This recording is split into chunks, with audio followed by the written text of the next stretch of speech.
The call came from an unknown number, and the voice on the other end didn't ask if I had a minute. He told me to get a pen. When he said, "It's about your wife," my backyard stopped feeling like my property and started feeling like a set. The grill was still in pieces when my phone rang. I had the box open on the patio, screws laid out like coins, the instruction sheet folded wrong in my hands. Normal Saturday, quiet air, the sound of my neighbor's sprinkler ticking back and forth. Through the kitchen window I could see Lauren on the couch, legs tucked under her, sweatpants and my old t-shirt, scrolling like she'd earned the right to be bored. Unknown number. I almost let it go. I don't take random calls. Nobody successful does. But it rang again, quick, like the person knew I'd hesitate. I swiped to answer. Yeah. A man's voice. Low. Professional in a way that didn't try to be friendly. You need to write something down. I'm not buying anything. This isn't sales. A beat. You married Lauren Bennett? My thumb tightened on the phone. Who is this? Write the address. He said it like he was reading out a license plate after a wreck. Then you can decide if you want to keep pretending you don't hear it. I stood up too fast and the patio chair scraped concrete. In the window, Lauren didn't even look up. My mouth went dry. Say what you have to say. 10, he repeated. Not a request. Ready. I grabbed the folded instructions and the little pencil that came with the grill kit. My hand wasn't steady. That annoyed me more than anything, my body reacting before I gave it permission. Go. He gave me the address. Street name I didn't recognize. A number. A building name that sounded like new money. He didn't rush. He didn't stumble. He'd said it before. I wrote it down on the instruction sheet like I was taking measurements. And what is this supposed to be? I asked. It's where your wife goes when she tells you she's working late. It's where she goes when she says she's in meetings on Saturdays. The backyard tilted a little. Not dizzy, just off-level. Like the world wanted to prove it didn't owe me stability. You don't know me, I said. I know enough. His tone didn't change. I work security. I've watched the pattern. I've watched who comes and who doesn't. And I realized you're the only one in this story who doesn't know the address. I stared at the pencil marks. They looked fake, like something you'd see in a movie and roll your eyes at. But my stomach had already made its decision. Tight, cold. I'm hanging up, I said, because pride needs something to do. Do what you want, he replied. Just don't call her first. Don't warn them. Why are you doing this? Pause long enough to be real. Because I've seen what this does to people. And because you sounded normal the one time you called about a package. Like a guy who still thinks his house is his house. My jaw clenched hard enough my teeth ached. He finished with one last line, calm as a receipt. If you're going to come now. The call ended. I stood there with the pencil in my hand. The grill parts spread out like evidence. And through the window Lauren laughed at something on her screen. Soft, private, like nothing in the world could touch her. I folded the instruction sheet, addressed inside, and walked toward the back door without looking at the grill again. I drove with both hands on the wheel like it could keep the car, and my head from drifting. The address sat on the passenger seat, folded in half like a warning you don't want to open twice. I kept glancing at it anyway, not because I forgot it, because my brain was still trying to negotiate with reality. Evan Carter, civil engineer, the kind of job where you learn to respect what's under the surface, soil conditions, load paths, things that don't look dangerous until they are. I built a small infrastructure firm 6 years ago with Ryan Mitchell. Best friends since college. Same classes, same hangouts, same dumb confidence that we do it better than the guys ahead of us. We did. We started with municipal bid work, sidewalks, drainage improvements, small bridge repairs. Long nights, tight estimates, boots in the mud. Then bigger projects. Subcontractor relationships. A reputation for finishing clean and on time. People learned our name. Lauren came into my life right when the company started to breathe. Marketing and PR, polished, quick, always a step ahead of the conversation. She knew how to make people feel like they'd made the smartest choice just by standing near her. When she talked about positioning and visibility, I didn't roll my eyes. I listened. Because it worked. She also fit into the trio like it was designed. Ryan wasn't just my partner, he was around. Dinners. Holidays. The random Tuesday where he'd stop by just to drop something off and end up drinking a beer at our kitchen island. He knew where we kept the extra paper towels. He knew how Lauren took her coffee. He knew the dog's name without checking. He felt like family. That's what made the address feel insane. Like a prank with too much effort. My mind kept rewinding last year, hunting for proof that this was nothing. Just noise. Just someone stirring trouble. But the details lined up in quiet ways. Lauren's answers had gotten vaguer. Not lies you can catch. More like fog. Late meeting. Client dinner. Travel might come up. When I asked who, she'd say, "You wouldn't know them." Like I was a kid. And if I pushed, she'd smile and change the subject like it was cute that I cared. Her phone became a second skin. Always face down. Always on her. Bathroom trips with it. Quick glances mid-conversation. Little smirks she tried to swallow. Once, she stepped outside to take a call and didn't come back in for 15 minutes. When she returned, she said it was work. Like that explained the tremor in her fingers. Weekend travel started happening more. Conference. Team retreat. Brand activations. Words that sounded legit because she delivered them like they were. I told myself her career was taking off. I told myself I was lucky to have a driven wife. Ryan, meanwhile, had been present. More than usual. He'd started handling more relationships with clients. He'd volunteer to meet people without me. He'd say, "Don't worry, I've got it," and I'd feel proud. Like we were finally running smoothly. There were moments I brushed past. Lauren cancels dinner at the last minute because she forgot an event. Ryan suddenly stopped answering for an hour when we had a bid due. The way they'd sometimes share a look across the table, quick, nothing obvious, but it would register in my body before my mind caught up. And then I'd dismiss it because I'm not the jealous type. Because my life was built on trust and routine.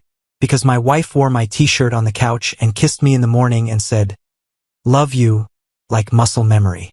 Because Ryan was my brother in everything but blood. The address said there was another place. Another routine. Another version of the truth. I passed a light too fast and the car behind me honked. I didn't even flinch. My focus had narrowed down to one thing. If I turned around, this would live in my head forever. I wasn't going to be the man who wondered. So I drove across town, toward a building I'd never been to, with my stomach tight and my mind fighting the only conclusion that made sense. The building looked like the kind of place you don't end up at. You choose it. Glass front, clean lines, lobby lights warm enough to feel expensive. A doorman station behind a stone counter. Cameras tucked into corners like they belonged there. I sat across the street with the engine off, staring at the entrance like it might change its mind and turn into something harmless. My hands were still on the wheel, white-knuckled, not from fear, more like restraint, like my body wanted to do something and didn't know what yet. I told myself there were 100 explanations. Mistaken identity, a scam, a jealous ex, a security guard with a grudge, anything. Then my phone buzzed once. A text from the same unknown number. "I'm at the desk. Blue uniform. If you're here, come in." I checked the clock on the dash. Normal time on a normal day. That made it worse. I got out and crossed the street. Each step felt like walking into a room where people stopped talking. The lobby doors opened silently. Cool air hit my face. The guard looked up the second I entered. Mid-40s, close-cropped hair, tired eyes. He didn't look excited. He looked like a guy doing something he'd already argued with himself about. He lifted his chin slightly. That was the whole greeting. I walked to the desk. "You called me." His gaze flicked over my face, then down at my hands like he was checking for a weapon. "Mr. Carter?" "Yeah." He swallowed. "I'm not trying to ruin your day." "My day's already here," I said. He nodded once like that was fair. I saw her come through often. Different hours. Different clothes. Not like someone visiting a friend. Like someone coming home. I felt my jaw lock. You don't know what you saw. I know access logs. He opened a drawer and pulled out a clipboard like it was routine. And I know she has a key fob registered under a name that isn't yours. My stomach tightened again, harder this time. What name? He didn't answer directly. He just stepped out from behind the desk and started toward the elevators. Slow, careful, like he didn't want to spook me. I'm only doing this because of that package call, he said over his shoulder. You asked if we could hold something for your wife. You sounded normal, like you had no idea. The elevator doors opened with a soft chime. He pressed the button. The number lit up, bright, certain.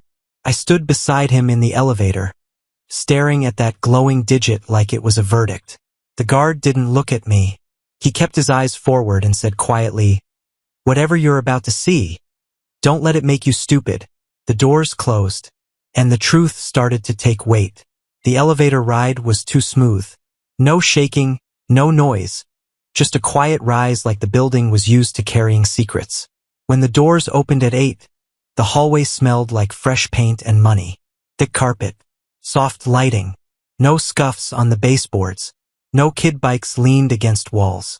Nothing accidental. The guard walked like he'd memorized the rhythm of this floor.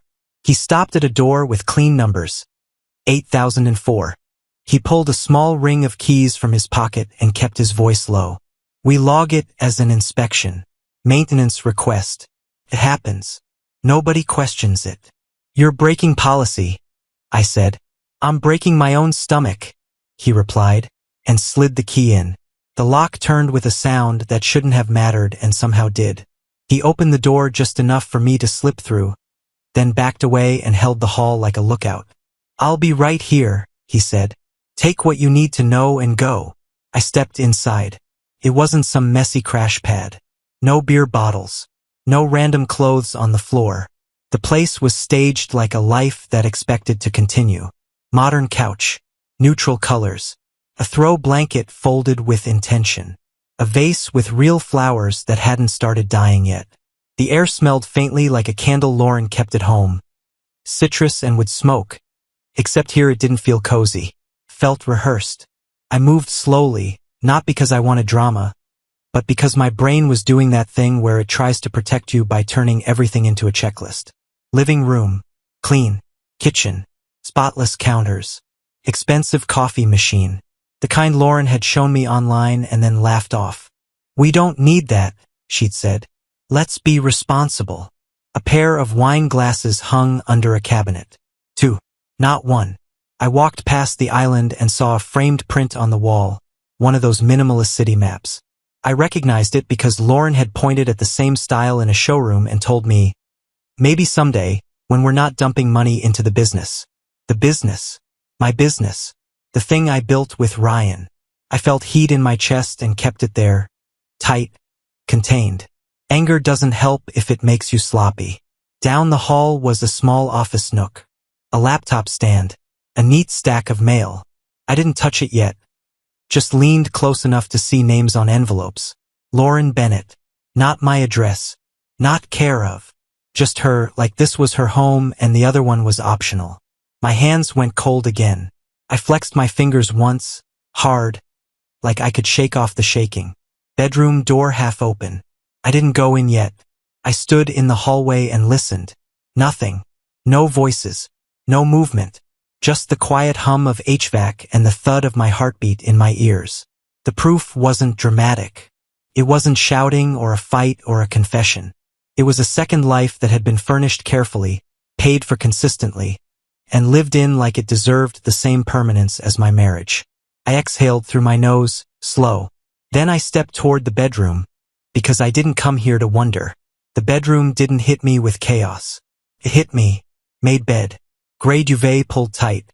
2 pillows set like someone cared how it looked when they left. A dresser with a tray holding a watch, loose change, a keycard. It felt like a hotel room somebody decided to turn into a habit. Then I saw the photos. Not on a phone.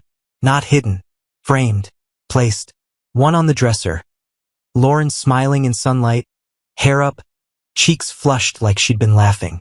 Next to her, Ryan Mitchell. My best friend. My partner. his arm around her waist like it belonged there. I stepped closer, slow like the floor might give out. Another frame on the nightstand. A restaurant table. 2 plates. 2 glasses. Ryan leaning in. Lauren looking at him with that private face she used to reserve for me. The kind of look that says, I'm safe with you. I'm yours here. I picked the frame up, then set it back down exactly where it was. My hands were steady now. That scared me more than shaking. I opened the closet. Men's shirts hung neatly. A sport coat I'd seen on Ryan at our company Christmas party. Shoes lined up like soldiers. A gym bag with a logo from a place I knew he went. Not random clothes. Not a hookup. A life. I moved to the dresser and pulled a drawer. Boxers. Socks. A stack of folded tees. And sitting right on top like a joke with teeth, the watch I gave him. The one with the engraved back. And we made it gift when we landed our first big contract. I'd handed it to him in my office and he'd slapped my shoulder like we were brothers. I closed the drawer softly. The bathroom door was open. 2 toothbrushes in the cup. 1 pink. 1 black. A men's razor. Lauren's shampoo brand on the shelf. Same one in our shower. Like she didn't even bother to separate versions of herself anymore. My throat tightened, but I didn't let it turn into anything loud. I stood there and let the picture assemble itself without my permission. Lauren packing a weekend bag, saying conference, then driving here. Ryan meeting a client, then showing up with groceries. Them eating off those plates, sleeping in that bed, laughing in that light, and then coming back to my house, my dinner table, sitting across from me with clean faces, talking about bids and schedules and the next quarter like we were still a team. I heard the guard shift outside the door, a small scrape of shoe on carpet, and it grounded me. This wasn't a rumor. This wasn't a suspicion. This was proof with weight and color and frames. I walked back into the bedroom and stared at Ryan's grin in that first photo. The easy confidence. The familiar face that had stood beside me at weddings, funerals, job sites. The man who knew my passwords, my habits, my blind spots. The betrayal didn't just have a name. It had a face I trusted. I stopped looking for feelings and started looking for patterns. Nightstand drawer first. Not because it was dramatic, because it was where people put what they don't want to forget. I pulled it open and found a slim envelope, the kind banks use when they want to look classy. Inside, paper stacked clean, corners sharp, statements, account summaries, a lease copy folded once, then flattened back out like somebody had read it 100 times. My eyes scanned before my brain could argue. Lauren Bennett at the top of the statements. Not joint, not Evan and Lauren, just her. Deposits, regular. Same day of the month in a few places like clockwork. Not tips or random reimbursements, too consistent, too neat. Amounts that weren't huge alone, which was the point. The kind of money you can hide inside noise if you're careful. Then the lease. The unit number matched the door. Start date. More than a year ago. I stared at that date until it stopped being ink and turned into a timeline. Holidays we hosted, trips we took, dinners where Ryan sat across from me and talked about growth. While this lease sat in a drawer in an apartment I didn't know existed. My throat went tight again, but my hands stayed calm. Cold focus took over. The part of me that solved job site problems in the rain at 6 a.m. The part that knows panic is just wasted motion. I pulled my phone out and started taking photos.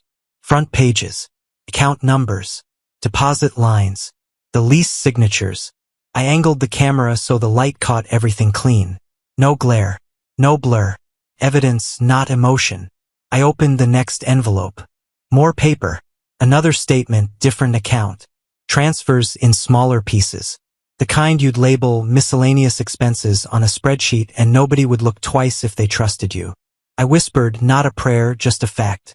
So that's how the furniture was new. How the wine glasses weren't from Target.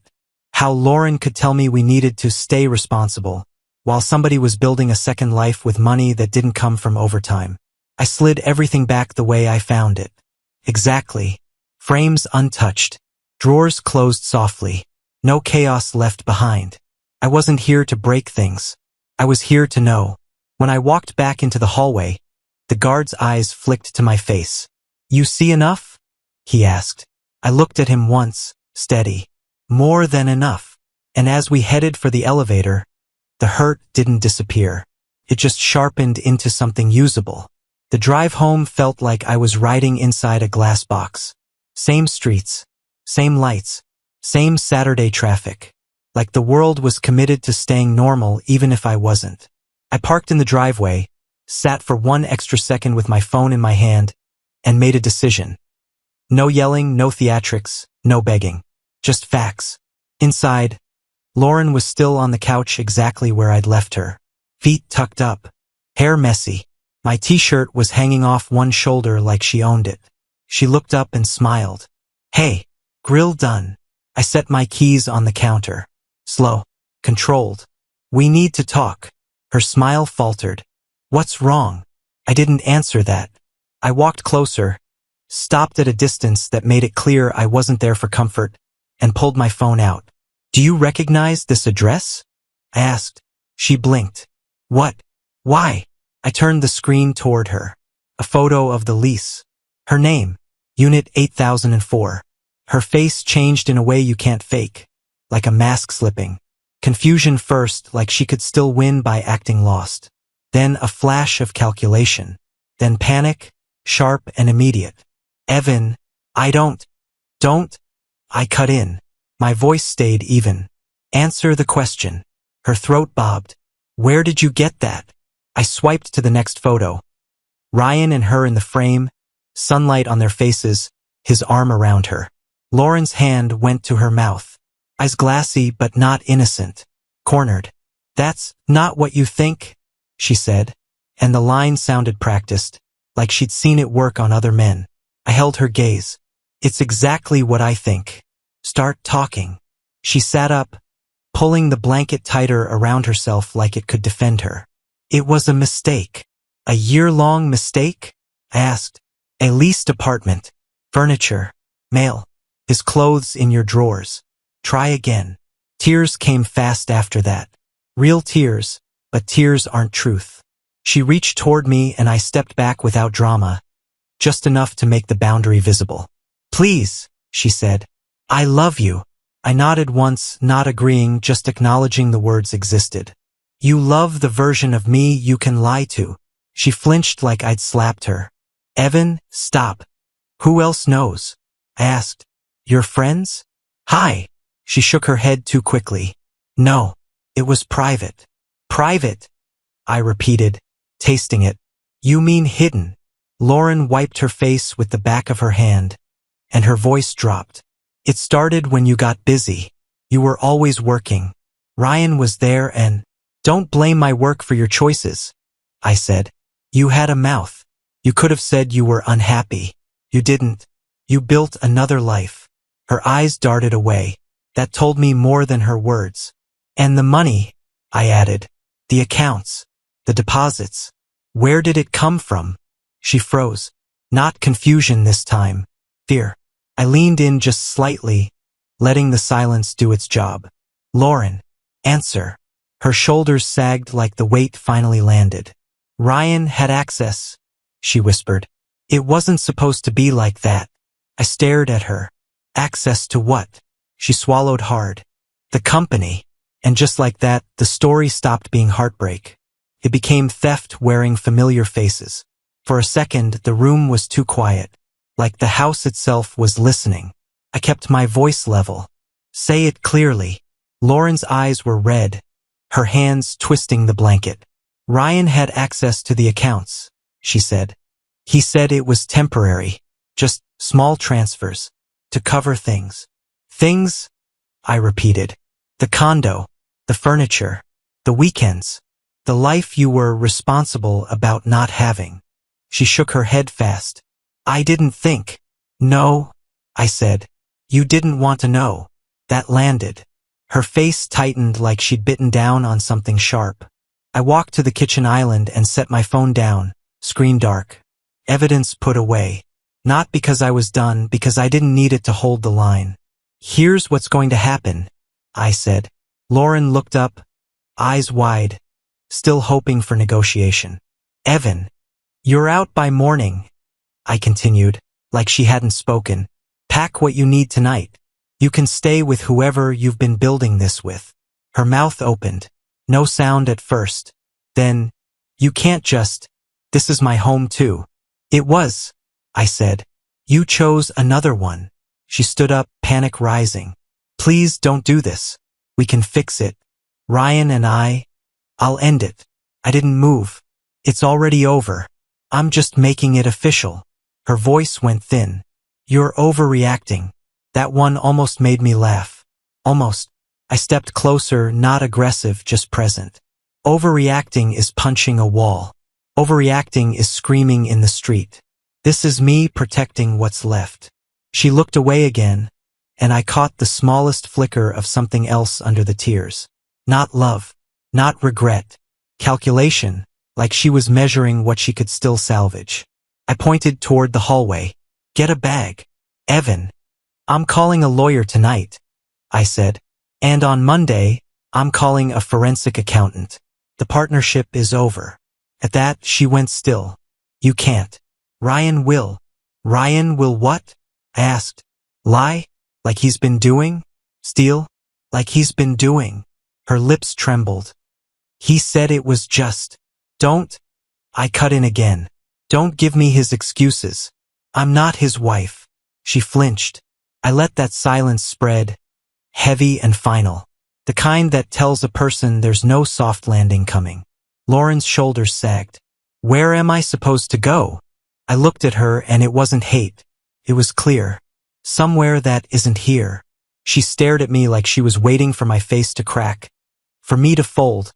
For the old version of me to show up and make this easier for her. He didn't. I turned away first, not because I was done, but because the conversation was. Pack, I said again, and walked toward the bedroom to lock my door from the inside. Behind me, I heard her finally move, slow, stumbling, like she just realized tears don't undo paperwork, and neither does a year of pretending.